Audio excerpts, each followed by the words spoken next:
परमात्मा को पाने तथा उसका वास्तविक लाभ प्राप्त करने के लिए पवित्र बाइबल में प्रमाण है कि प्रभु ने मनुष्य को अपना ही स्वरूप बनाया। 6 दिन में सृष्टि रचकर 7वें दिन विश्राम किया। कुरान शरीफ में प्रमाण है कि हजरत मोहम्मद को खुदा स्वयं कह रहे हैं कि मैंने तुम्हें उस परमात्मा की महिमा बताने के लिए भेजा है। वो परमात्मा कबीर है जिसने 6 दिन में सृष्टि रची तथा 7वें दिन तख्त पर जा विराजा। उसकी खबर किसी बाखबर से पूछ कर तो देखो। कृपया अवश्य सुनिए जगत गुरु तत्वदर्शी संत रामपाल जी महाराज के अमृत वचन। एक दिन में सैकड़ों जगह प्रकट हो जाते हैं भगवान। जैसे आज तो ये टीवी हो गए, एक व्यक्ति बोलता करोड़ों टीवियों में जाकर वो सारा अपना ज्ञान दे सकता है। उस समय ये भी नहीं थे, और ये होते तो कबीर साहब ने बोलन कौन देता, जैसे इस दास के साथ हो रही। अब जिस पर भी हमारा ज्ञान चलता है ये नकली संत जब बंद करवा देते, बंद करो, ये तो झूठ बोल रहा है, निंदा करता है। तो परमात्मा ने दूसरा तरीका अपना लिया, उस टाइम चलना की जरूरत ना पड़ी। तो ऐसे, और फिर उनको सुख हुआ नाम लेते ही, केवल प्रथम मंत्र देते थे भगवान उस समय, और बीच के ओनली ये 5 नाम जो आपको प्रथम मंत्र में दिए जाते, ये थे वो 5 नाम जो राधा स्वामी वाले गाटा जोड़ रहे हैं। 5 नाम, वो 5 भी नाम हुए भी कोई ना काल के 5 होते हैं। और इनसे लाभ होगा आपको यहाँ का भी, और यहाँ से हम चलेंगे जैसे हमारे शरीर में चैनल बने हुए हैं, इनमें ये प्रधान बैठे हैं, इनके मालिक हैं ये, इनका अकाउंट क्लियर करके हम आगे जा सकते हैं त्रिकुटी पर। तो उस समय हमें ज्ञान आधार नहीं रहा, सुख गणे दिए परमात्मा ने, क्योंकि ये सुख सागर है प्रभु। इसकी शरण में आते ही किसी को प्रेतबाधा थी, कोई देव रुष्ट था, या कोई शारीरिक कष्ट था, कोई सांसारिक बाधाएं थी, कोई कर्म ठीक नहीं हो रहे थे कार्य, वो सब ठीक होते चले गए। और ऐसे करिश्मे करे परमात्मा ने। उनके घरों में गरीब व्यक्ति थे और शाम ने 10 रुपये धरके सोते, तड़के सो पाते उनके घर पे, और वो आकर बताते आज तो गुरु जी की कृपा से ऐसी रजा होगी। कोई नो कहना तुम रख के भूल गए हो गया, आप पे थर भूल लाग रही है, नो कदे हो आकर। तो वो जिसके बीतता वो जाने, कड़ा धरका भूलना समय था उस समय। तो अब भी ऐसी लीलाएं हो रही है। एक भक्त बता रहा था जी, मैं 1-1.5 वर्ष से कोशिश कर रहा था पुस्तक पढ़ के कि चालू नाम लूं, पर पैसे का अभाव था। तो वो कह रहा था कि ऐसे करते करते मैं घना दुखी हो गया, भगवान परमात्मा का इतना अमृत ज्ञान और मैं पहुंच नहीं पा रहा, रोने लग गया। एक दिन कहता 100-200 रुपये बैंक में पड़े थे, वो निकलवाने गया था, 6,000 रुपये बैंक में पाए। 6,000 रुपये मेरे अकाउंट में जमा हुए पाए। लेकर छक्कर हो गया, परमात्मा या दया भी बख्श दी। अगले दिन ट्रेन पकड़ दी, बहुत दूर रहने वाला था बच्चा। तो ऐसी ऐसी लीलातियां लाखों करेगा परमात्मा आपके लिए, लेकिन आप किसी और को बताओगे उनका झूठ बोल रहे हैं, क्योंकि उनके साथ कभी ऐसा हुआ नहीं। हुआ क्यों नहीं? क्योंकि उनको पावर का कनेक्शन मिला नहीं। जो मैनुअली जो कार्य होता है, पावर का काम उससे अलग होता है। तो यहाँ पावर का कार्य है, परमात्मा का कार्य है, ये जनसाधारण नहीं मान सकता इन बातों को। तो इस प्रकार परमात्मा ने वो 64 लाख शिष्य हो गए, सबको ये मंत्र दे दिया। फिर हम, क्योंकि ज्ञान हमें था नहीं, कोई भी बहकाले था, हिंदू और मुसलमान दोनों को उपदेश दिया करते भगवान, और कहा करते भाई हिंदू मुस्लिम दो नहीं भाई, 2 कहे सो नरक में जाई, एक पिता की संतान हो तुम, ये काल ने तुम्हारे को यहाँ आपस में दुश्मन बना दिया, भिन्न बना के। बुद्धिमान लोग थे, मानते भी थे, लेकिन भक्ति करने से जो उनको सुख हुआ नाम से, तो भले ही वो किसी मजहब में रह रहे थे, लेकिन भक्ति मालिक वाली करते रहे अंदर से। लेकिन कुछ समय के बाद क्या होता है इस प्राणी के साथ कि इसको सुख घना हो जाता है, क्योंकि मालिक सुखदाई है, ये दयालु परमात्मा है। इसकी जरा सी मेहर से इतना सुख हो जाता है, जीव बौंदल जाता है, विचलित हो जाता है। फिर कुछ दिनों के बाद क्या हुआ, धीरे धीरे परमात्मा से दूर हो गए। कोई कह दे नहीं भाई भगवान तो भगवान है, ये कबीर भगवान नहीं है, ये अल्लाह नहीं है, ये तो झूठ बोलता है। ठीक है तुम्हें सुख हो गया होगा, छोटा मोटा कोई सिद्ध पिद्ध होगा ही वैसे। तो इस तरह उन्होंने, हमें ज्ञान ना होने से अपने मजहब के लोगों ने परमात्मा से हमें पुनः दूर कर दिया, लेकिन उस मालिक का उद्देश्य था वो पूरा हुआ। हम परमात्मा को ना पहचान कर भटक रहे हैं। नहीं तो इतना आसान है मोक्ष, इससे आसान वस्तु है कौन नहीं, और इससे आसान कोई काम नहीं। जैसे रोटी खाना बनाती है बहनें, बेटियां, माताएं, और कितना जुगाड़ जोड़ती हैं। अब गिनती भी ना हो, इतने आइटम इकट्ठे करने पड़ते हैं।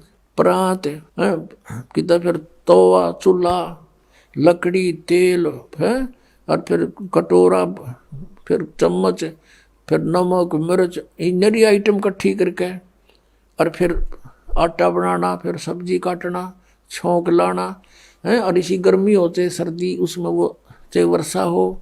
अब तक कुछ एक गैस के चूल्हे चाले हो गए, नहीं पहले तो लकड़ियां जलाया करते थे। अब भी जलाते हैं, 90% लोग लकड़ियों से ही खाना बनाते। तो गिल्ली हो जाए वर्षा के दिनों में, वो जल के देना, फू फू आँख लाल हो जाए, और फिर भी बना के छोड़े हम।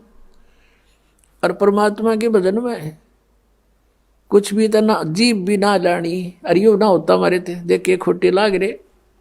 जीवा भी नहीं हलानी, बिना जीभ के सिमण दे दिया मालिक ने। सांस तो आवेगा तुम्हें, लेट के ले लो, बैठ के ले लो, चलते लो, वो सिमण करो। और ये प्रथम मंत्र है, इसका जाप भी मानसिक करो, मौखिक नहीं करना। तो मौखिक तो जैसे अलग बैठे हो अकेले कर लो, नहीं मानसिक करो इसको। तो इस तरह इसमें कुछ भी ठाके ना लेना, और ना कोई जुगाड़ जोड़ना, और यूँ भी ना कर सकते फिर हमारे जैसे नालायक नहीं, फिर हम किसे भगत है। तो कहने का भाव ये है कि ये सबसे आसान है मोक्ष पाना। अब हम उसी प्रसंग पर आते हैं। तो ऐसे परमात्मा हमें चार्ज कर गए, और चार्ज करके चले गए। मालिक सह श्री आए थे, सह श्री चले गए। तो हम मालिक को नहीं पहचान सके, इसलिए उनसे विमुख हो गए थे। परमेश्वर ने एक लीला की थी। अब परमात्मा के बहुत से शिष्य हो गए, और सत्संग किया करते थे, वहाँ पर भक्त आते थे, बेटियां बहनें भी आती थी।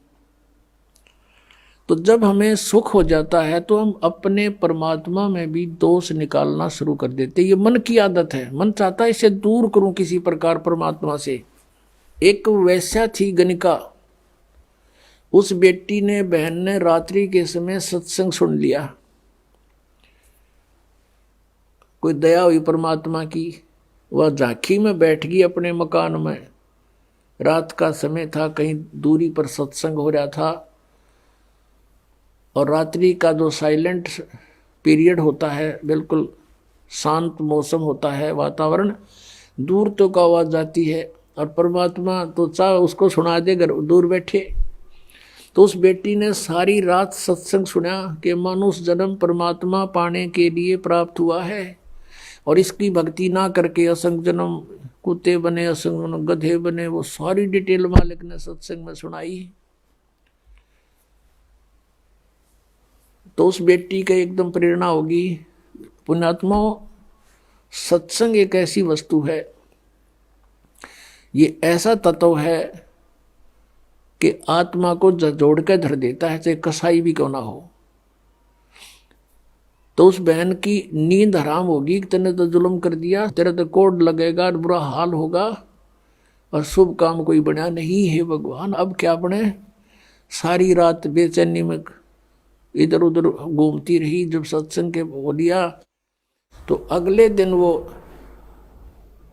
फिर मालिक ने दया करी, वहीं आसपास किसी दिन 1-2 दिन के बाद वही सत्संग उसके हो गया आसपास। अब वो लड़की वहां पहुंची, परमात्मा से कहा कि हे गुरुवर, क्या मेरे जैसी पापन का भी उद्धार हो सकता है? परमात्मा ने कहा बेटा, उसने कहा, परमेश्वर ने पूछा कि आप क्या बात बेटी, या तो कोई भी मुझे निरपराध व्यक्ति नजर नहीं आता, सभी कोई ना कोई अवगुण करते ही रहते हैं, और सत्संग में उसी का समाधान होता है। उस लड़की ने कहा, परमात्मा मैं तो बहुत निकम्मी औरत हूँ, ऐसे ऐसे मैं गणिका हूँ, वैसा हूँ, क्या मेरे जैसी दुष्टा का भी उद्धार हो सकता है? परमात्मा ने कहा बेटा, अब कितना ही मैला कपड़ा है उसका साफ करने का तरीका साबुन और जल है। सत्संग यही काम करता है। लेकिन बेटी, पीछे बनी सो बनी, आगे मत करना। कान पकड़ दिया उस बेटी ने कि आज के बाद परमात्मा कुछ भी नहीं करूंगी मैं, अपना मांग का भोजन खा लूंगी। फिर परमात्मा ने कहा बेटा जो भी तेरा ठीक है संस्कार था, लेकिन इस संस्कार को चेंज कर देंगे हम, भक्ति करना। अब उस लड़की ने उपदेश ले लिया। अब पुणात्मा जिसका लागे सोतन जाने, उसने तेन सोचा तू मरगी कति बिरान माटी होगी तेरी, और उम्र भी 40-45 की आसपास हो चुकी है। और पुण्यात्माओं को ये काल जगह जगह अच्छी बुरी तरह फंसाता है। तो उसके लगन लगी, पिछला संस्कार प्रबल था बेटी का, जहाँ भी सत्संग हो लड़की वहीं पहुंच जा और निकट जा बैठे मालिक के मुंह की तरफ देखे और सत्संग सुने, गहराई से विचार करे। अब क्या होता है कि वहाँ संगत में जैसे कोई और बाहर के व्यक्ति कहने लगे रहे तुम्हारे गुरुजी के पास तो वैश्या भी जान लगी, सुप्रसिद्ध वैश्या थी वहाँ उसकी काशी शहर की। तो कुछ एक ने तो अपनी बहन बेटियों को, अपने जैसे पुत्रों को जाना बंद करवा दिया, और कुछ एक जो वहाँ जाते थे वो उस लड़की को धमकाने लग गए, तो मत आया कर यहाँ पर, तेने गुरुजी की बेइज्जती करा दी है, सारे शहर में चर्चा हो रही है।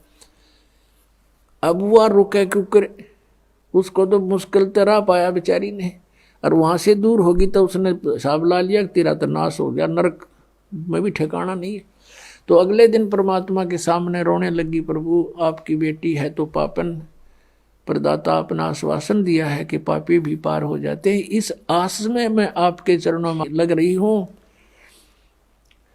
और मुझे यहाँ आने के लिए मना किया जा रहा है। परमात्मा ने कहा क्या बात सारी बता, कि ऐसे ऐसे कुछ भक्त कहते हैं, कुछ माई कहती हैं कि तू नीच है, यहाँ मत आया कर, गुरुजी की बेइज्जती करा दी। तब परमात्मा ने कहा बेटा तू खूब आया करे, और तुझे मना कर उसको मुझे बताना है। फिर परमात्मा ने सत्संग के माध्यम से उनको आगाह किया, भाई कोष्टी होवे संत बंदगी कीजिए, हो वैश्या के विश्वास चरण चित दीजियो। यदि कोई भगत के कोड भी लाग रहा हो, चाहे कैंसर हो रही हो, लाड़ पड़ती हो, और वो भक्ति कर रहा है, नाम ले रखा है, उससे नफरत नहीं करनी चाहिए, उसको भी सत्साय बुलावे, प्यार से बोले। ये तो किसी का भी हो सका, यह बीमारी तो आपका भी हो सका जब बकवाद करोगे तो, लेकिन अब वो भक्ति कर रहा है तो भक्त हो गया वो, और इससे उसको राहत भी मिलेगी। और जैसे कहते हो वैश्या के विश्वास चरण चित दीजिए, यदि किसी बहन बेटी गलती से किसी भी दुष्कर्म में फंसी हुई है और वो भी सच्ची लगन से भक्ति करती है, कहते हैं उसको भी रिस्पेक्ट देना, बकवाद नहीं करनी चाहिए। तो इस तरह के बहुत से प्रमाण दिए कि इंसान अपने अवगुणों को नहीं देखता, दूसरों में दोष निकालता है। और ये खास बात होती है कि चोर को चोर दिखाई देते हैं और दुष्कर्मी को सभी दुष्कर्मी दिखाई देते हैं। जैसे एक चोर आकर के एक नेक व्यक्ति के घर पर रुक गया, राह चलता अतिथि बनके, अब उस नेक व्यक्ति ने उसको एक नेक अतिथि जाना क्योंकि वो स्वयं नेक था, उसने उसको चोर नहीं माना, खाना खिलाया, बढ़िया वस्त्र दिए, सर्दियों के दिन थे, अपने घर में चौक में सोया जहाँ आप सो रहा था। अब धनी तो सो गया ठाठ से, चोर उठा, उसका धन निकाल कर रात को चंपत हुआ। अब वो चोर तो चोर था, लेकिन नेक आदमी को चोर दिखाई नहीं दिया। फिर एक नेक व्यक्ति उस चोर के घर पर डट गया, राह चलता, अब उसने रोक लिया, रुक गया। अब वो नेक व्यक्ति तो सामने सो गया उसके घर पे, और वो सारी रात जागता रहा, कदे यू चोरी कर ले जा रात ने, कदे चोरी कर ले जा रात ने, यूं जागता रहा, क्योंकि वो दोष उसमें खुद विद्यमान था, उस नेक व्यक्ति में नहीं था, अतिथि में। और भी बहुत से प्रमाण परमात्मा ने दिए कि एक साधु किसी लड़की को पीटा जा रहा था, नगर के लोग उसको मार रहे थे, संत वहां पर पहुंच गए, वो बड़े सिद्ध पुरुष थे, सबको पता था कि इसकी वचन में शक्ति है। उसने कहा कि भाई बच्चों क्या हो गया, क्यों मार रहे हो उस बेटी को। सभी गांव वालों ने कहा कि ये उल्टा है, ये यहाँ दुष्कर्म करती है। तो संत ने कहा कि एक काम करो, रुक जाओ, ऐसे नहीं, इसको सजा हम बताएंगे, ऐसे देना, सब पत्थर उठाओ एक एक, और एक एक पत्थर इसको मारेंगे, इसको तरफा तरफा के मारेंगे, सब उठा लो, सब ने एक एक पत्थर उठा लिया। और संत ने कहा भी इसका पत्थर वो मारा जिसमें कभी कोई अपराध ना किया हो, जिसके मन में ये दोष ना हो, वो करे इस काम ने, नहीं तो यहीं भस्म हो जाओगे। एक के हाथ में पत्थर ना रहा और छोड़ कर दूर जा खड़े हुए। परमात्मा ने कहा अरे कुछ तो सोचो निकम्यो, ये अकेली दुष्कर्म करती थी या तुम्हारे गांव का भी था कोई? नीचे मुंह कर लिया, उसको क्यों नहीं पीट रहे तुम? तो कहने का भाव ये पुण्यात्माओं, हम जब भगत बनाएंगे, परमात्मा के मार्ग में चलेंगे, तो इस तरह की सांसारिक बाधाओं से भी हमने निपटना होगा और प्यार के साथ, इस ज्ञान के साथ हमने आगे बढ़ना है। अब वह लड़की आने लगी, लेकिन इतना ज्ञान सुनकर भी बुद्धि भ्रष्ट व्यक्ति उसी तरह व्यवहार करते रहे उस बेटी से। परमात्मा की आत्मा दुख पाई कि ये दुष्ट अभी समझे नहीं मैं क्या कहना चाहता हूँ। अरे जब इनके इतने कष्ट थे, सब सोच जिक्र करा करते हैं, भगवान हमें ऐसे सुख हो गया, मुझे ऐसे सुख हो गया, आपकी दया होगी, हमारे तो बुरा हाल हो रहा था, आपने बसा दिए। और आज स्वयं ये प्रभु पा के गए यहाँ पर अरेंजमेंट करने वाले। तो परमात्मा ने क्या किया, वह लड़की को बहुत तंग करने लगे, तो परमेश्वर क्या करने लगे, उस लड़की के घर पर जान लगे, बेटी मैं आऊँगा वहाँ तेरे घर पे। अब वो बदनाम क्षेत्र, और वहाँ कबीर परमेश्वर जावे, और चौक में बाहर चारपाई लगा ले, आंगन में मेन गली के ऊपर गेट, वहाँ सामने चारपाई लगा कर बैठ जा, लड़की बैठ जा सामने, लड़की के पैरों पे पैर रखकर वो पैर दबा, और परमात्मा उसके सांथलों पर पैर रख कर बैठ गए। और वो चेले जार ने देखे खे दे ही जा, और भी बताऊँ कहा जा दिखाऊँ तेरे गुरु जी के कारनामे। अब कहने का भाव यह है कि परमात्मा ने सोची या सुर अच्छी ना होती, लाइन का एक कब परीक्षा कर लो, किसी एक भक्त रह रहे ये उनको समझ चुके थे कुछ हद तक आदरणीय रविदास साहिब जी, और वो ज्यादातर कबीर साहब के साथ ही रहते थे। रविदास जी से कहा कि भगत एक काम कर, एक हाथी ले आ किराए पे, हाथी किराए पे ले आई, और उस लड़की से कहा बेटी कल तो पूरा श्रृंगार करके आ जाना। अब ठीक पिताजी, जो आपकी आज्ञा, आपकी बेटी हाजिर रहेगी। तो उसने ऐसे अपना सारा श्रृंगार किया। और परमात्मा कबीर जी ने क्या किया, एक बोतल में गंगा जल भर लिया, सफेद बोतल में, लड़की को बिठा लिया बीच में, और हाथी के ऊपर रविदास जी को बना दिया ड्राइवर यानी पीलवान, और आप बैठ गए पिछले साइड में, और लड़की के कंधे पर हाथ रख लिया, आधा लटके न्यू आगे ने चेस्ट की तरफ, और एक हाथ में वह गंगा जल और बोतल पीवे न्यू, और उस लड़की न्यू करे उड़ा बैठे बैठे। अब परमात्मा ने कहा उसको रविदास जी को कि मेन बाजार में के काट दिया अपनी गाड़ी को। अब मेन बाजार में के काट दिया परमात्मा ने वो हाथी, और जो देखा हो अरे कौन है यो भाई, सरेआम वैश्यावृत्ति शुरू करती कि कबीर है जो लाया धानक कबीर, भगवान बतावे थे, उनके चेला लाओ बुला बुला के कि आजा तेरे गुरु जी के कारनामे दिखाते हैं। वो जो सा देखा नू कहे ना, मैं तो यहाँ जाया करता कदे कदे, मैं ना जाता था वहां पर, मुझे तो फलाना लेके गया था एक दिन। इस तरह कहने का भाव ये है कि 64 लाख का ग्रुप हो गया था, और इस लीला न देख के एक नहीं पाया टोया भी, सब विमुख हो गए परमात्मा से। अब क्या बताते हैं आदरणीय गरीबदास साहिब जी, कहते हैं परमेश्वर ने यह लीला किस लिए की थी कि बड़ुआ बड़ुआ सब कहें कोई न जाने खोजी, दास गरीब कबीर कर्म यो डारे सिर का बोझी। सब उसको बड़ुआ बड़ुआ कहने लगे परमात्मा को, कोई गहराई से समझ नहीं सका ये लीला क्यों की थी कि दास गरीबदास साहिब जी कह रहे हैं कि कबीर कर्म और डाल ले सिर का बोझ, के ये 64 लाख का वजन धर लिया सिर के ऊपर, एक भी चेला नहीं ये मोक्ष होने दोगा। कहते इनको अपने सिर से पटक रहा है इनको नीचे। अब परमात्मा उनसे कहा करते थे कि जब तुम्हारा विनाश होया पड़ा था, किसी को कोई दुख था, किसी को कोई दुख था, जब तो मैं भगवान था और आज मैं शैतान हो गया, इतनी बुद्धि काम करती है तुम्हारी। अब पुण्यात्मा वहां विमुख होने के दो कारण होते हैं। गुरु से विमुख होने के दो कारण होते हैं, एक तो गुरुद्रोही बन जा, और एक वैसे अपना कोई किसी कारण से गुरु के प्रति दोष ना रखकर उन्हें छोड़ जा मार्ग ने, तो उसमें अंतर होता है। गुरुद्रोही जो होते हैं, गुरु में दोष निकाल कर उस 64 लाख के 64 लाखों ने गुरुजी में दोष नहीं माना था, लेकिन लोक लाज से जाना बंद कर दिया। कुछ एक थे जो उसमें मुखिया से, जो कुछ टाइप के लोग होते हैं जो स्वयं निकम्मे गणे होते हैं, तो वो परमात्मा के विमुख दोष रखा करते थे, तो उनको गुरुद्रोही कहा जाता है। और जो वैसे किसी कारण से विमुख हो जाते हैं तो उनको परमात्मा क्षमा कर देते हैं।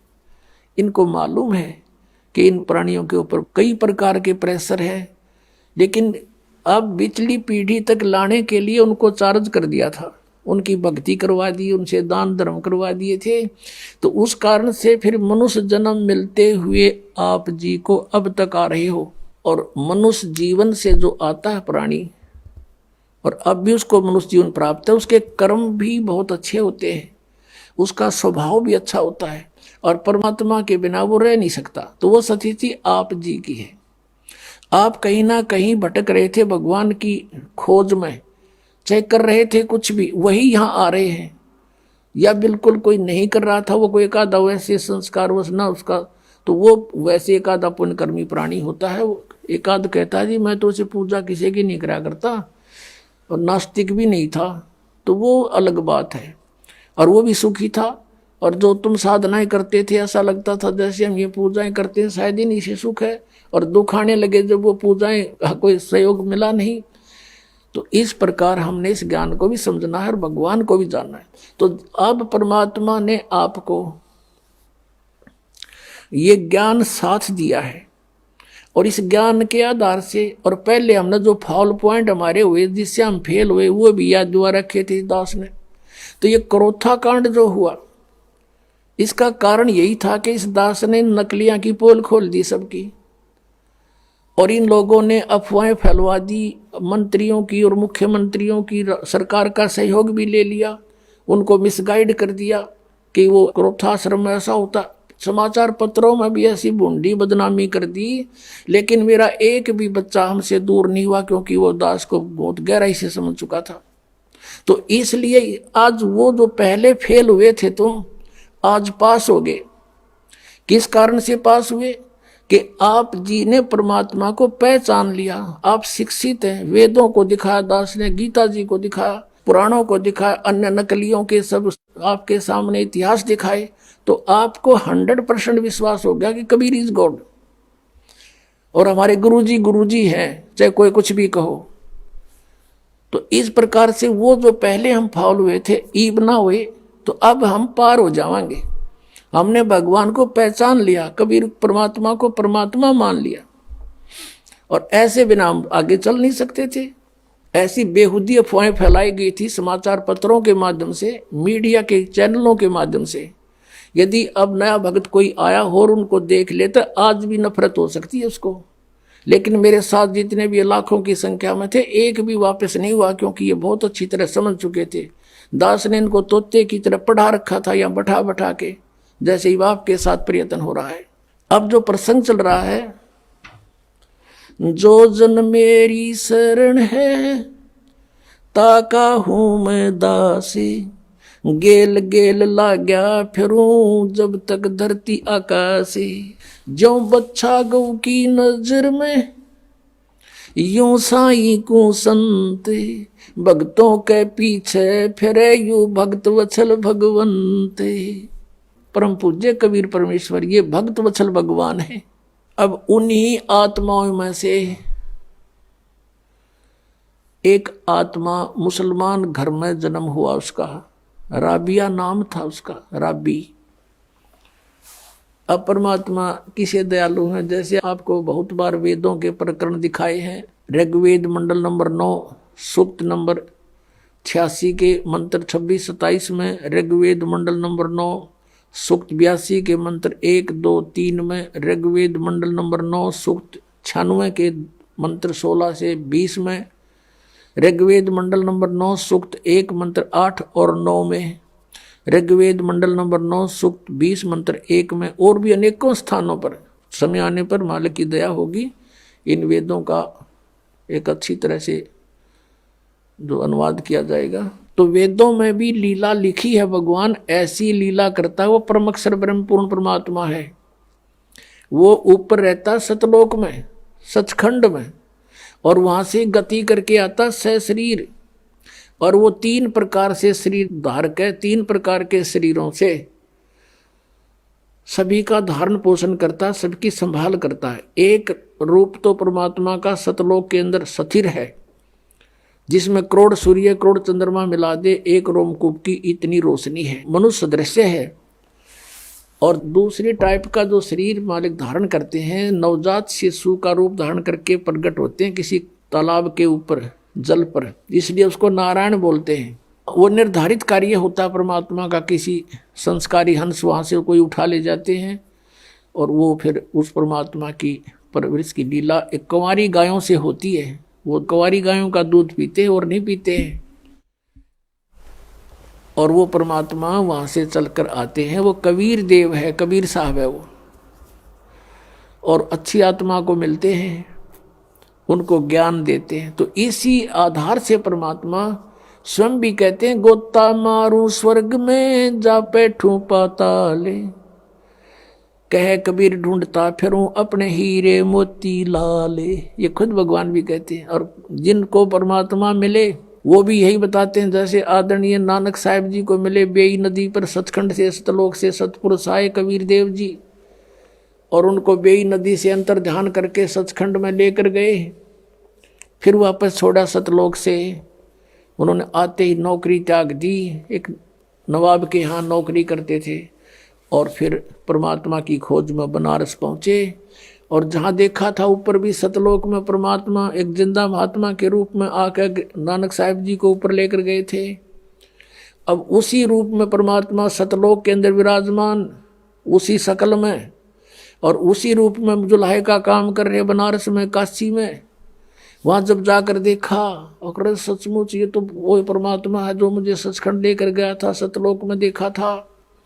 तब कहा था, फाई सूरत मलुकी वेश ए ठगवाड़ा ठगी देश खरा सियाणा बहुता बार ये दानक रूप रहा करता रे।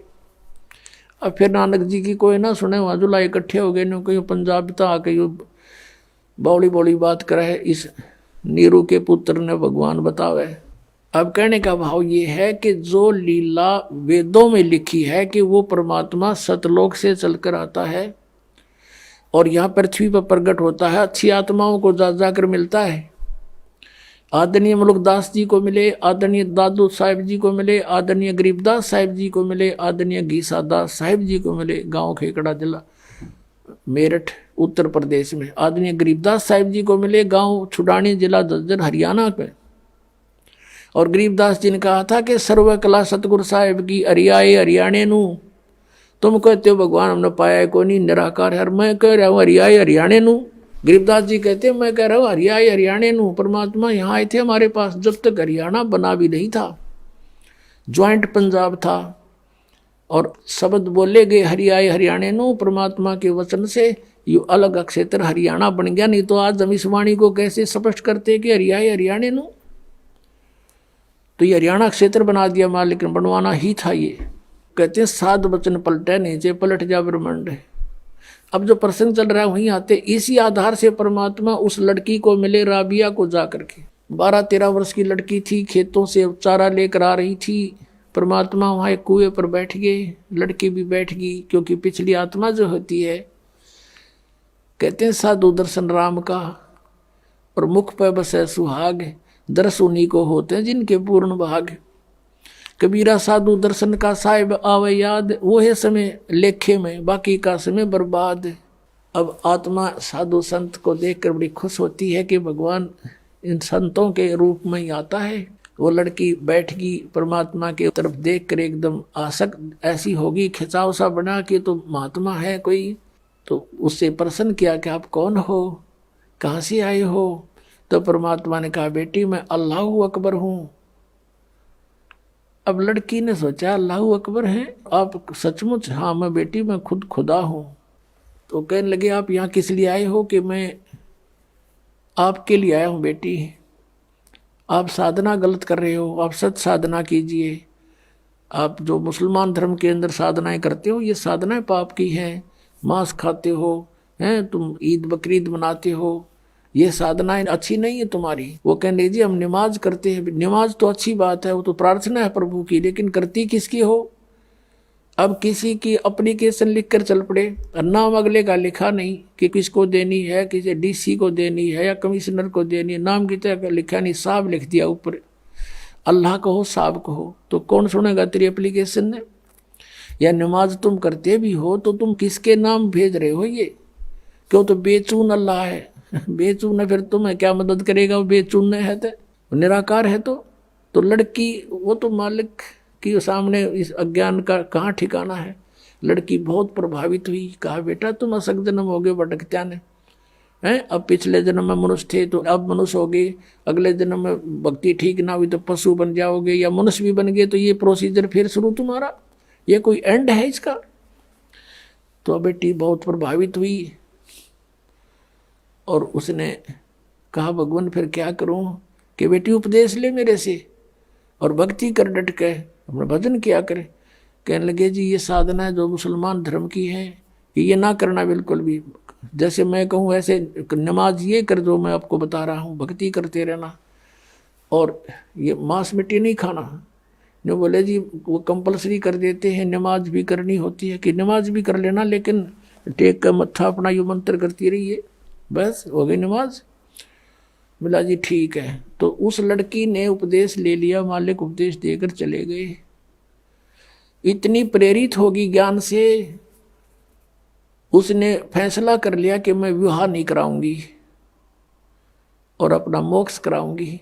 अब उसी दौरान घर वालों ने क्या किया, भाई लड़की युवा होगी, इसकी शादी तैयारी करो। लड़की ने घर वालों से कह दिया कि मैं विवाह नहीं करूंगी। और मुसलमान धर्म में एक विशेषता है कि लड़की को बैठा देंगे पहले और लड़की से पूछते हैं कि बेटी तुझे ये विवाह मंजूर है? अगर वो स्वीकृति दे देती है तो विवाह होगा, नहीं तो नहीं होगा। अब वो लड़की ने मना कर दिया, घर वाले भी असमंजस में पड़ गए, भाई इन्हें कहा हो ही नहीं सकता किसी सूरत में भी। माता पिता चिंतित हुए, बहुत समझाया, बेटी हमारी इज्जत का सवाल है, न्यू है, ऐसे है, सो कुछ कहा। वो बोली मैं नहीं शादी करानी। अब घना चिंतित हो गया, माता पिता का अन्न छूट गया लोक लाज के कारण। तो लड़की को अपने आप को प्रेरणा हुई, सोचा उसने कि चलो देखी जाएगी, माँ बाप कहते हैं विवाह कर लेती हूँ, लेकिन आगे जाके अपने पति से मैं साफ कह दूंगी मैं संतानोत्पत्ति नहीं करूंगी। ये डिटर्मिनेशन करके उसने स्वीकृति दे दी। विवाह हो गया। एक बहुत अच्छे नेक व्यक्ति थे, अच्छा अधिकारी था, अफसर था, उससे उस बेटी का ब्याह हो गया मुसलमान के। तो वहाँ जाते ही उसने अपने पति से कह दिया जी बात सुनो मेरी, मैंने एक प्रतिज्ञा कर रखी है अपने गुरुजी की कसम खा के, मैं संतानों उत्पत्ति नहीं करूंगी, मैं गृहस्थ कर्म नहीं करूंगी, और यदि आप मेरे साथ जबरदस्ती करोगे तो मैं आत्महत्या कर लूंगी। ये मेरा फाइनल फैसला है। तब वो सोच गया भी ये बात क्या बनी। कहने लगा बात बता, फिर आपने निकाह स्वीकार क्यों किया था? मना कर देते, कोई आप पर प्रेशर थोड़ा ही था। उसने बता दिया कि ऐसे ऐसे मेरे माता पिता लोक लाज के कारण बहुत परेशान हो गए थे और मैंने इसलिए निकाह मंजूर कर लिया कि ये तो शांत रहे, आगे मैं आपसे अर्ज कर लूंगी। ये सोच कर आई थी, आपकी मर्जी, मेरी अर्जी मंजूर करो या ना करो। तो बुद्धिमान समझदार दयालु व्यक्ति था वो मुसलमान। उसने एक सोचा भी मैं क्यों इसके वादा करूं भगवान के। पहले डरने वाले होते थे परमात्मा से कि भी क्यों मैं इसके टांग अड़ाऊं, इसकी भक्ति जब इसकी इतनी रुचि है। कहा ठीक है राबिया, जैसे आपके माता पिता को लोक लाज से डर था तो हमारा भी यहाँ समाज है। आप रहोगी मेरी पत्नी के रूप में संसार की दृष्टि में और मेरे लिए होगी मेरी बहन के तुल्य। तेरे अलग से मकान बना दूंगा, उसमें अपनी भक्ति करना, लेकिन घर से बाहर नहीं जाने दूंगा, हमारी भी इज्जत है। कदे तू कह मैं वहाँ जाऊंगी फलान करूंगी, कहीं और नहीं जाने दूंगा किसी संत भक्त के पास, जो आपकी आज्ञा। अब उस लड़की ने 4 वर्ष तो साधना वो की जो परमात्मा ने बता रखी थी। फिर वहां आने लगे, जो अलग से उसका कमरा बना दिया। उस मुसलमान भगत ने अपनी दूसरा ब्याह करवा लिया। मुसलमानों में कई कई शादियां हो जाती हैं। तो वहाँ आस पड़ोस की और भी भगतनी जो मुसलमान वर्ग की थी, धर्म की, वो आने लगे हैं। वो कहने लगी, बता तो कुछ भी ना करती या कोई बात हुई। यानी कुछ दिन में वो परमात्मा वाला ज्ञान हट गया, वो लोक वेद फिर समा गया उस बेटी में, और वही मुसलमान धर्म वाली क्रियाएं उसने शुरू कर दी। काल का तो जाल है कसूता। अब वो करती रही अपनी साधना। वो 50 वर्ष की होगी। 50 वर्ष की आयु जब होगी तो उसने अपने पति से कहा कि आपकी आज्ञा हो तो मैं मक्का जाना चाहती हूँ हज करने के लिए। और हज करना कंपलसरी होता मुसलमान धर्म में। वो ये मानते हैं जिसने हज कर ली वो स्वर्ग का वासी हो जाता है, उसको लाभ होता है। तो सभी बूढ़े बुजुर्गों को हज अवश्य करवाते हैं। उसके पति ने सोचा कि भी मैंने देख लिया इसको 30-35 वर्ष हो गए, मैंने कोई भी ऐसा इसका आचरण नहीं देखा, इसलिए उसने उसको अलाउड कर दिया कि आप जा सकते हो और कहो तो मैं आपके लिए कोई ऊंट की व्यवस्था कर दूं सवारी की। राबिया ने कहा नहीं, मैं पैदल जाऊंगी। जैसा हमारी सोच है कि पैदल जाने तक घना लाभ होगा। अब वो चल पड़ी, क्योंकि काफी व्यक्ति जाते थे, पैदल जाते थे, लारा लग जाता था, लाइन लग जाती थी, तो वो लड़की भी चल पड़ी। अब वो जा रही थी, चलते चलते रास्ते में रेगिस्तान में एक कुआं था। कुएं के पास एक कुतिया प्यासी थी, बहुत प्यासी थी। उसके छोटे छोटे नवजात बच्चे थे, दूर एक साइड में रखे हुए थे, बैठे थे, आंखें भी नहीं खुली थी उनकी, और वो बहुत प्यासी थी। और कभी तो राबिया के चरणों की तरफ आ रही है, फिर भागकर कुएं में झांक रही है। अब राबिया उसकी भाषा समझ गई कि इसको प्यास लगी है। कुएं पर देखा तो वहां कोई बाल्टी नहीं, कोई रस्सा नहीं, आसपास कोई गांव नहीं, कोई और व्यक्ति आसपास नजर नहीं आ रहा जहां से कोई साधन मांग लाऊं। अब उस लड़की ने आव देखा ना ताव देखा, अपने बाल पाड़े, लंबे लंबे बाल थे, वो बाल पाड़े न एक एक बाल फटाफट सारे बाल पाड़ के और एक रस्सी बनाई।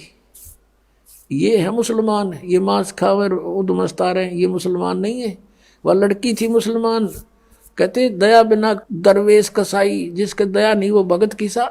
लंबी लंबी इतनी लंबी रस्सी बांटी अपने बाड़ाते हैं, बहुत नीचे दल होते थे, और अपने वस्त्र निकाल कर, पहले मोटे मोटे खद्दर के कपड़े होते थे, वो कपड़े निकाल कर उसका बांध के और पानी में भिगोए। एक मटका पड़ा था टूटा हुआ घड़ा, आधा हिस्सा उसको निचोड़ा और उसमें डाल दे, कुतिया टूट कर पड़ गई, साथ की साथ पी जावे। तो कुतिया को पानी से छकाया और अपना जो लहू लुहान होगी थी वो कपड़े ऐसे अपने कपड़ों से पोंछ के उनको धो धा के सूखा झाड़ झूड़ कैसे और पहन लिए, और पहन के चलने की तैयारी की थी मक्का में। कहते वो मक्का वाली बिल्डिंग एज इट इज उठ के और वहां आ खड़ी हुई उस कुएं के साथ में, जैसे प्लेटफार्म पर रेलगाड़ी लग जाती है। उसने देखा मक्का, मक्का पहुंच गई। मैं सपना सा हो गया, एकदम दौड़ के उसमें चढ़ी। चलते ही वो वहां से उठा और उसमें सारे यात्री उसके जितने जा रहे थे माथा मुथा टेके थे वो सारे उसके अंदर, और वहाँ मक्का है नहीं स्थान पर, वहाँ सारे देखें कित गया वो हमारा मक्का।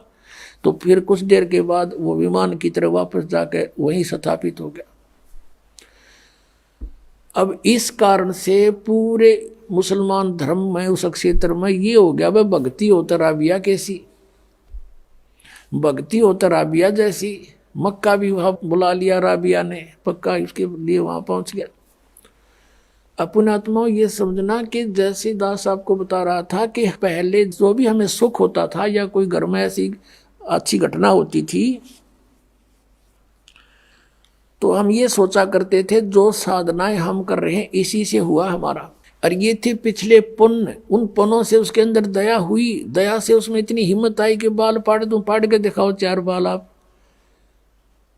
पता लग जा। तो पिछले संस्कार से इतना प्रबल किया, करे करावे साइया मन में लहर उठा, दादू सदर जीव के आप बगल हो जा।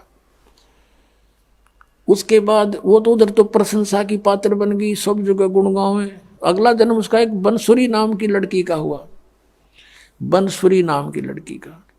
और उसने फिर इतने राग रूग गाए, यानी वो डांस डूंस करने वाली जो ये होती है ना लड़कियां, उसका जन्म हो गया। लेकिन आस्था भगवान की फिर भी, तो वो मक्का में गई और उसने ये सुना था कि अभी मक्का में जिसकी मृत्यु हो जाती है वह सीधी भिष्ट चली जाती है स्वर्ग में।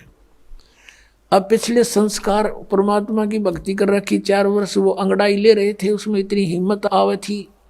उस लड़की ने क्या किया कि मक्का में अपनी गर्दन काट दी। मोक्ष तो चाहिए, 50-55 साल की उम्र होगी थी कि मोक्ष चाहिए हमें, और मक्का में कहते मर जाता, वहां का लोक वेद दंत कथा है कि मक्के में जो मर जाता सीधा भ्रष्ट जाता है। तो उसने वहीं गर्दन काट दी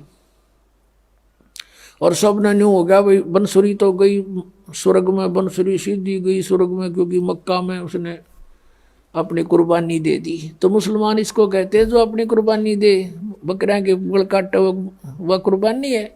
वह तो कुर्बानी ले रहे हो तुम तो खून पी रहे हो दूसरों का। ऐसे ही हिंदू लोग करते हैं, बकरियां चढ़ाते हैं माता के, माता वो बकरे खावेगी, काजू खाओगी, किशमिश खाओगी, वह तो जलेबी खावेगी। इस गंद ने कौन खावे, आप पे खा बनाओ और आप पे खाओ और माता के सिर लावे। अब उसके बाद उसका जन्म हुआ एक शेख तकी नाम का मुसलमान पीर था, राजा सिकंदर लोधी का, दिल्ली का बादशाह एक सिकंदर लोधी राजा हुआ है। वो बहलोल लोधी का पुत्र था, बहलोल लोधी नाम का एक राजा हुआ है, वो भी दिल्ली का बादशाह था। तो सिकंदर लोधी का वो धार्मिक गुरु था। सिकंदर लोधी को बहुत भयंकर रोग हो गया था जलन का, कहीं पर भी जंतर से मंत्र से किसी ट्रीटमेंट से उसको कोई राहत नहीं मिली थी। तो परमात्मा कबीर जी के आशीर्वाद मात्र से सिकंदर लोधी स्वस्थ हो गया था। और उसके बाद वो परमेश्वर कबीर देव जी की बहुत इज्जत करता था, उनको बहुत आदर देता था। जो धार्मिक उसका गुरु था मुसलमान शेख तकी, वो कबीर जी से ईर्षा करने लग गया कि तेरी रोजी रोटी जावेगी। राजा का ज्यादा इसमें प्रेम बढ़ गया। वजीर और फकीर आपस में ईर्षा करे बिना रहा ना करें, तो बहुत ज्यादा ईर्षा करने लग गया। उसने सोची कबीर जी को नीचा दिखाऊं, अब किसी ने कबीर जी को ऐसा राजा की दृष्टि से गिरा दूं इसको, ऐसे अवसर की खोज करने लगा। एक दिन राजा सिकंदर लोधी कबीर परमेश्वर जी को साथ लेकर काशी से लौट रहे थे, बनारस से दिल्ली आ रहे थे। शेख तकी भी साथ था। एक दरिया पर पड़ाव डाला रात्रि बिताने के लिए। तो उधर से शेख तकी ने अपना बेरुखी दिखाई राजा के प्रति। राजा ने कारण पूछा तो उसने बताया कि तूने तो अब मुसलमान के छोड़कर हिंदू गुरु बना लिया, सारे मुसलमानों को कह दूंगा राजा मुसलमान नहीं अब हिंदू हो गया है, ये काफिर हो गया है। राजा को पता था कि इसने एक बार मुसलमानों को कह दिया सब मेरे से विमुख हो जाएंगे, मेरा राज्य जाएगा, सब इसकी मुट्ठी में है, तभी उसको साथ रखता था। सिकंदर लोधी शेख तकी को इसलिए साथ रखता था कि कम से कम इसका मुंह चुप रहे, ये ठीक रहा रहे और सब समाज मेरे साथ रहे मुसलमान। राजा को बड़ी चिंता हुई, परमेश्वर साथ थे अलग टेंट में। राजा से पूछा कि क्या कारण है, टेंशन किस बात की। सिकंदर लोधी ने सब कारण बता दिया। सिकंदर लोधी ने कहा कि इस प्रकार ईर्षा किए हुए है। कबीर जी बोले मैं वापस चला जाता हूँ। अग नहीं, आप नहीं जा सकते, कुछ भी हो।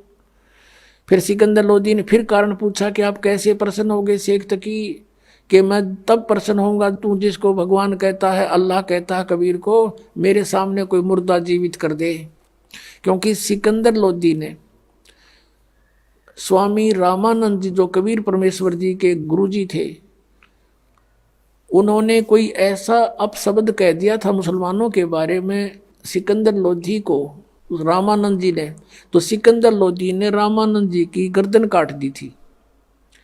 और वैसे लोगों की दृष्टि में, संसार की दृष्टि में तो कबीर जी के गुरुजी थे रामानंद, लेकिन रामानंद मानते थे कबीर जी को गुरुजी अपने हृदय से, लेकिन एक मर्यादा बनाए रखने के लिए वो गुरुजी बने हुए थे।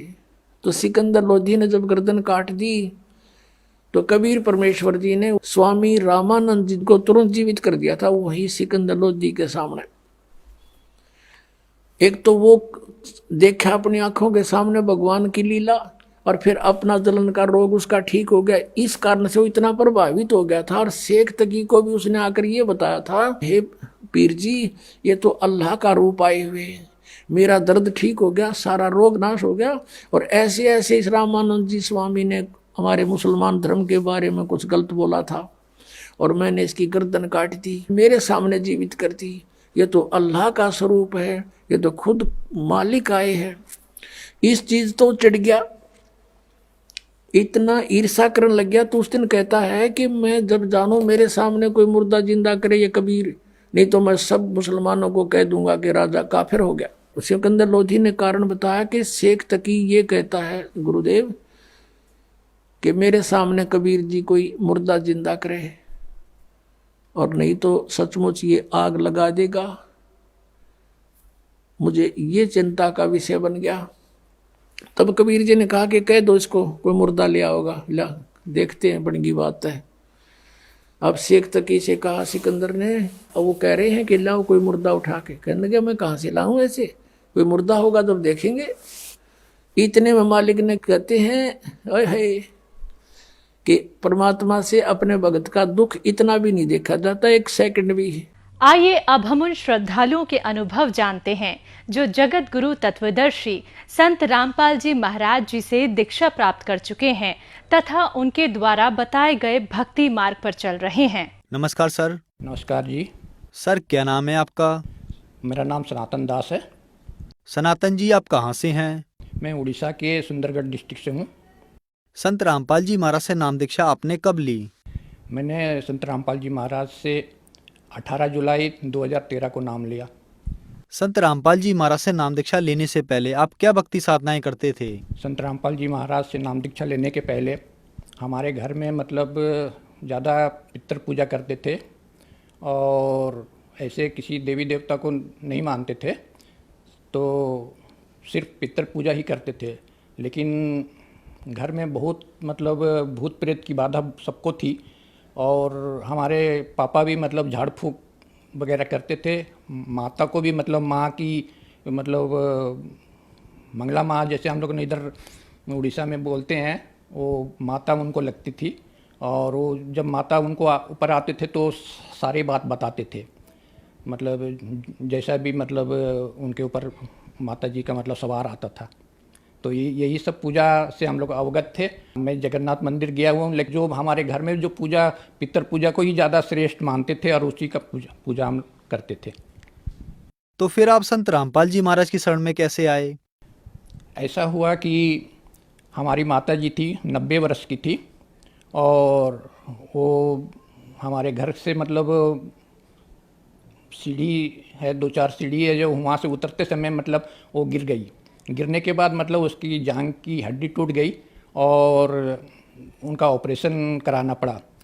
तो जब ऑपरेशन हो जाने के बाद फिर वो चल फिर नहीं पाई, क्योंकि उनकी उम्र बहुत हो चुकी थी, 90 वर्ष की। तो बेड के ऊपर ही मतलब पैखाना पेशाब सारे करते थे, खाते पीती भी उसी बेड पर ही उनको नहलाना वलाना पड़ता था। तो जब ऐसी अवस्था आ गई तो फिर घर में हमारे मतलब उनको सेवा करने के लिए मतलब दिक्कत आ गई, और इस वजह से हम पूरा मतलब टेंशन में आ गए थे।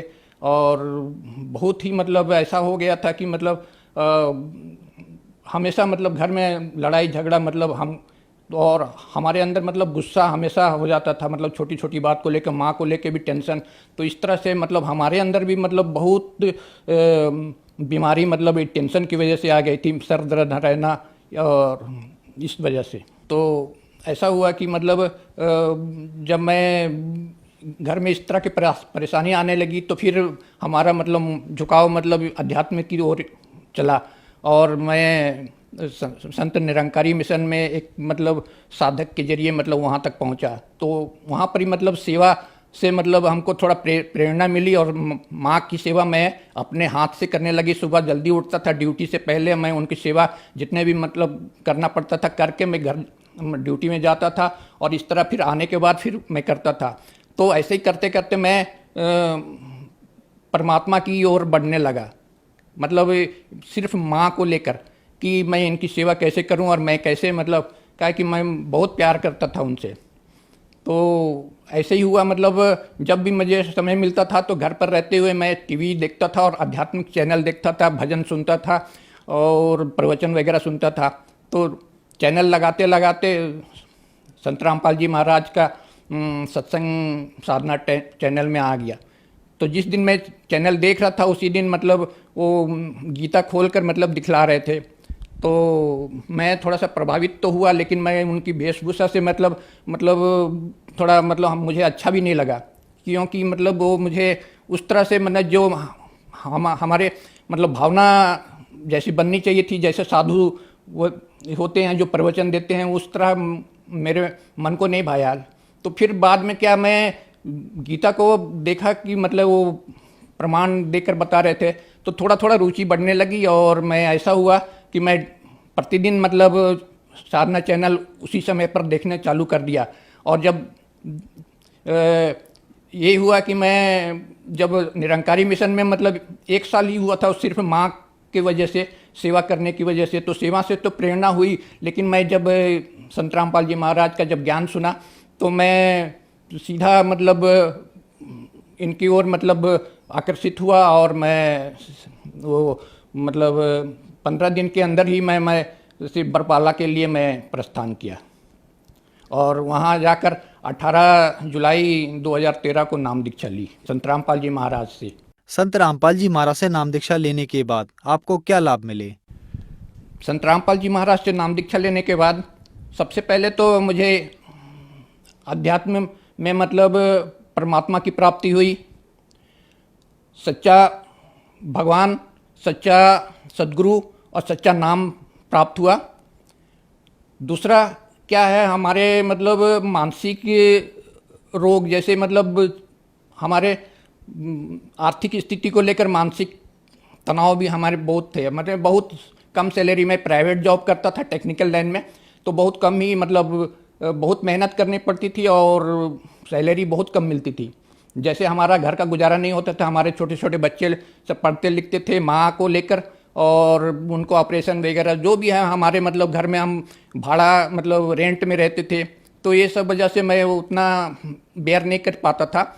और ये सब परेशानी को लेकर मतलब मानसिक तनाव भी था, आर्थिक तो थी और ये हमारे मतलब शारीरिक प्रॉब्लम भी थी।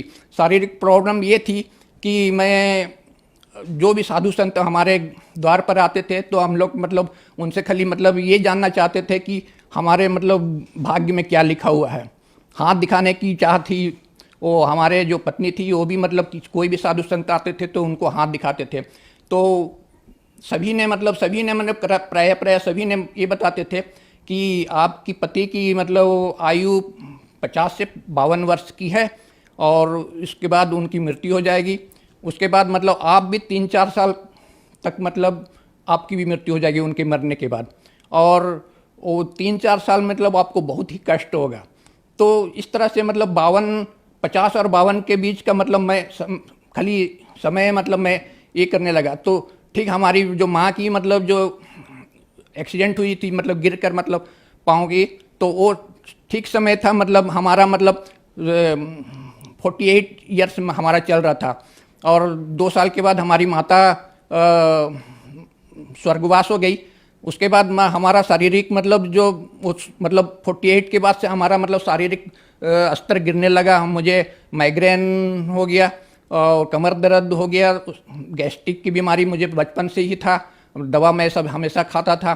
और उसके बाद मतलब जब 42-45 के आसपास मुझे मतलब बीपी की भी शिकायत रहने लगी और शुगर की भी, मतलब तो इस तरह मेरे सारे रोग मैंने धीरे धीरे मतलब मुझे जकड़ रखा था। दांत की भी प्रॉब्लम थी, मैं खाना खा नहीं पाता था।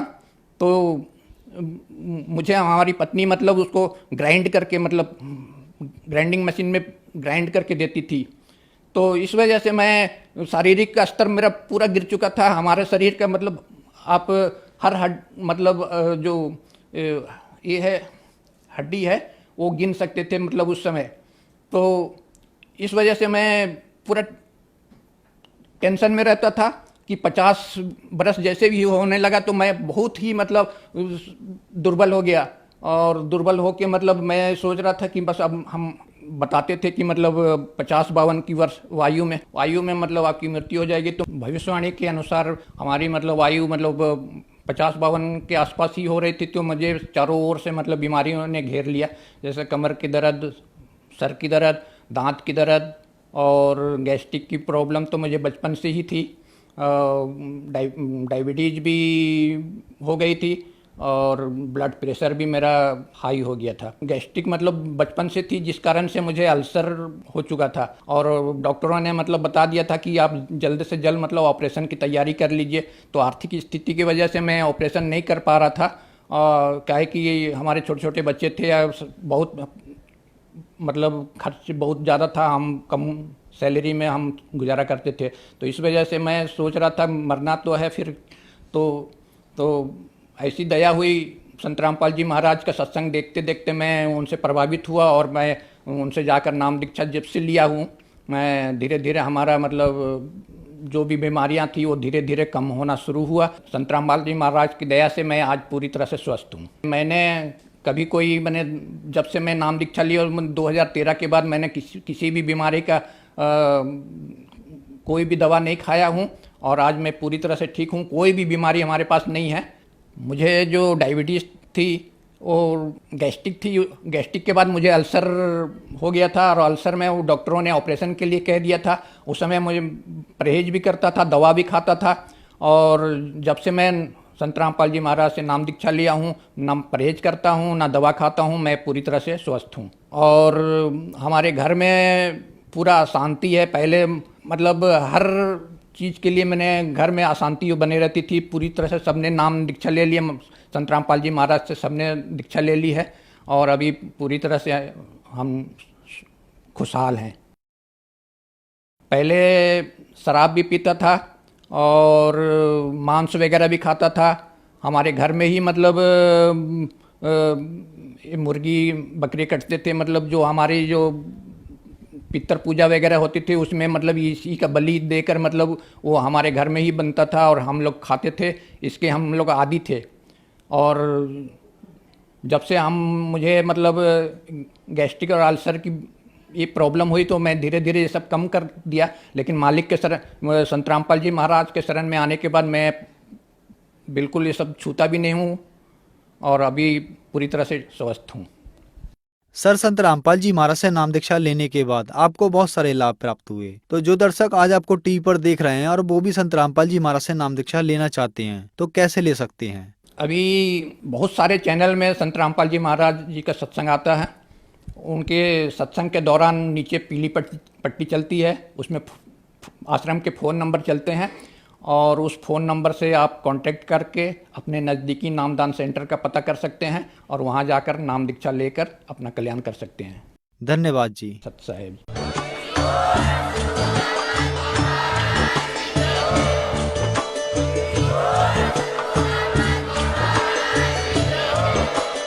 आप सुन रहे थे जगत गुरु तत्वदर्शी संत रामपाल जी महाराज जी के मंगल प्रवचन। अधिक जानकारी के लिए विजिट कीजिए हमारी वेबसाइट www.jagatgururampalji.org। संत रामपाल जी महाराज जी के शुभ आशीर्वाद से पूरे विश्व भर में 500 से भी ज्यादा नाम दीक्षा केंद्र हैं, जिन पर संत रामपाल जी महाराज जी द्वारा ऑनलाइन निशुल्क नाम दीक्षा दी जा रही है। अपने नजदीकी नाम दीक्षा केंद्र का पता करने के लिए संपर्क करें 8222880541।